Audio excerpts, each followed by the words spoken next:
اپنی من مانی اور اپنی خواہش نفس کو ہی دین قرار دے دیا جائے اور کہا جائے کہ جی دین میں کوئی جبر نہیں ہے، دین میں کوئی سختی نہیں ہے، جو دل میں آئے من میں آئے وہ کر گزرو، تو پھر یہ دین تو نہ ہوا، یہ تو اپنی خواہشات کی تماشا گاہ ہوئی کہ جس کے من میں جو آئے وہ کر گزرے۔ یہ تو چھوٹا سا گھر ہو 3 مرلے کا 2 مرلے کا، جھونپڑی ہو، ان جھونپڑیوں کو بھی اصول ہوتے ہیں، ان کے بھی ضابطے ہوتے ہیں۔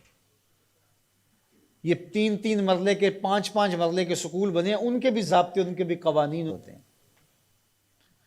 دیہاتوں کے ضابطے، جنگلوں کے آتے ہیں، جنگل میں کوئی قانون، لیکن جنگل میں بھی کوئی قانون ہوتا ہے، اس میں بھی کوئی ضابطہ ہوتا ہے۔ تو کیا اسلام کوئی لاوارث دین ہے کہ ہر بندہ اپنی خواہش کے مطابق منہ اٹھائے اور جو اس کا جی چاہے وہ کر گزرے، اور کوئی اسے پوچھنے والا نہ ہو، اس پر کوئی قدغن لگانے والا نہ ہو، اس پر کوئی پابندی لگانے والا نہ ہو؟ یہ کوئی لاوارث دین ہے؟ اس دین کی بنیادوں میں صحابہ اور اہل بیت کا خون ہے، خود رسالت مآب کا خون ہے اس کی بنیادوں میں، تو یہ کوئی لاوارث دین نہیں ہے۔ تو یہ تشریح خود ساختہ ہے، لا اکراہ فی الدین کا مفہوم، کہ دین میں جی کوئی جبر نہیں ہے۔ جبر سے یہاں مراد جو ہے وہ دین لانے میں کسی کو مجبور نہیں کیا جائے گا، باقی جب دین کوئی قبول کر چکا ہے تو پھر اس کے ضابطے، اس کے قوانین اس کو اختیار کرنے پڑیں گے۔ آپ 15 دن کے لیے وزٹ ویزے پہ کسی ملک میں جاتے ہیں اور آپ ان سے 100% اختلاف بھی رکھتے ہو، ان کے مخالفین میں آپ کا نام سر فہرست بھی آتا ہو، ان کے شہری نہیں ہیں آپ، لیکن 15 دن کے لیے آپ وہاں گئے تو وہاں لینڈ کرنے سے لے کر واپس آنے تک ان کے قوانین کے مطابق آپ پابند ہوں گے اپنی زندگی کو ڈھالنے کے۔ تو یار ایک ملک جو دنیا کے کسی گوشے میں ہے اور اس کے بنائے ہوئے انسانوں کے قوانین، آپ وزٹ کے لیے وہاں جاتے ہیں تو وہاں بھی آپ کو پابند ہونا پڑے گا۔ تو جس دین کو دل اور روح نے قبول کیا ہے اس کے ضابطے کیا قبول ہی نہیں کیے جائیں گے؟ منمانی اور خواہشات کی دنیا میں آباد رہ کے زندگی گزاریں گے تو پھر دین تو نہ ہوا۔ دین تو اپنی خواہشات کی قربانی کا نام ہے، اپنی آرزوؤں کو قربان۔ اسلام کا کیا معنی ہے؟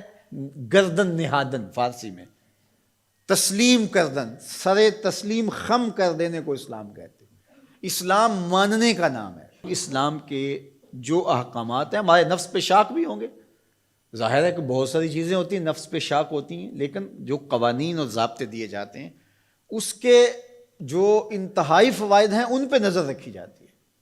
آپ بچے چھوڑنے جا رہے ہیں اسکول میں اور آپ نے دفتر فیکٹری کہیں پہنچنا بھی ہے تو وہاں آپ کو 60 سیکنڈ کے لیے اشارے پہ رکنا پڑا، تو آپ بڑے بے چین ہیں کہ پہلے ہی تاخیر ہو گئی، اب واپس میں نے آنا بھی ہے اور فیکٹری بھی جانا ہے اور بچے کو بھی اسکول پہ وقت چھوڑنا ہے اور مجھے یہاں 1 منٹ تک رکنا پڑے گا، لیکن آپ کو رکنا پڑے گا، آپ پابند ہیں رکنے کے۔ جنہوں نے یہ قانون و ضابطہ بنایا ہے وہ جانتے ہیں اگر ایسا نہ کیا جائے تو پھر یہ ٹکراؤ ہو، یہ تو اب 1 منٹ تاخیر سے پہنچیں گے، پھر یہ پہنچ نہیں پائیں گے، یہ یہاں سیدھا ہاسپٹل پہنچیں گے۔ اس لیے انہوں نے قانون بنایا ہی اس لیے ہے تمہارے فائدے کے لیے۔ تو شاک تو ہے نفس کے اوپر، لیکن تمہاری زندگی کی حفاظت کا ضامن ہے یہ قانون۔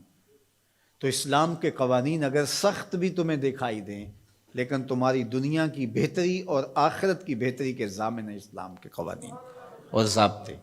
تو ان کے مطابق اپنے آپ کو ڈھال لینا ہی سربلندی اور سرفرازی ہے، اور جو اپنے آپ کو اس کے مطابق نہیں ڈھالتے تو وہ کبھی بھی اسلام کے ثمرات اور اسلام کے فیض و برکات سے کبھی بھی مالا مال نہیں ہو سکتے۔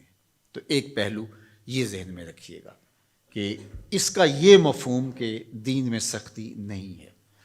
باقی اس کا یہ مطلب ہی نہیں ہے کہ دین کو لوگوں تک پہنچانے کے لیے آپ کے اندر تڑپ ہی موجود نہ ہو کہ ٹھیک ہے اسلام ایک سچا دین ہے، جو مرضی قبول کر لے، جو مرضی نہ قبول کرے۔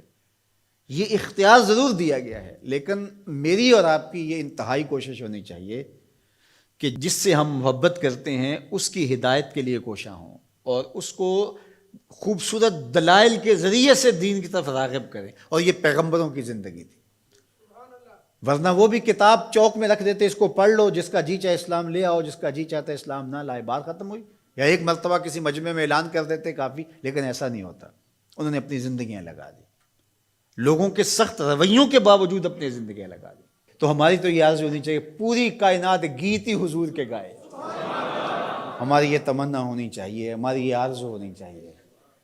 تو میں تو خطبہ سے اپنے یہاں پڑھنے پڑھانے والے سب کو کہتا ہوں کہ اپنی دعوت کا جو پیرایا ہے اس کو ذرا وسیع کرو.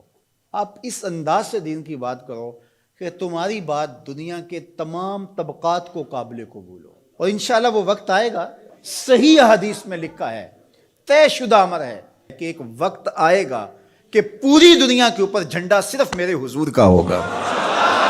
پوری دنیا کے اوپر ہم نہ دیکھ سکے تو ہماری نسلیں ضرور دیکھیں گی انشاءاللہ. اور وہ وقت آ کے رہے گا اور وہ شانیں ظہور پذیر ہوں گی اور گلی گلی حضور کے نام کا چراغاں ہوگا اور حضور کی عظمتوں کے پھریرے لہرائیں گے.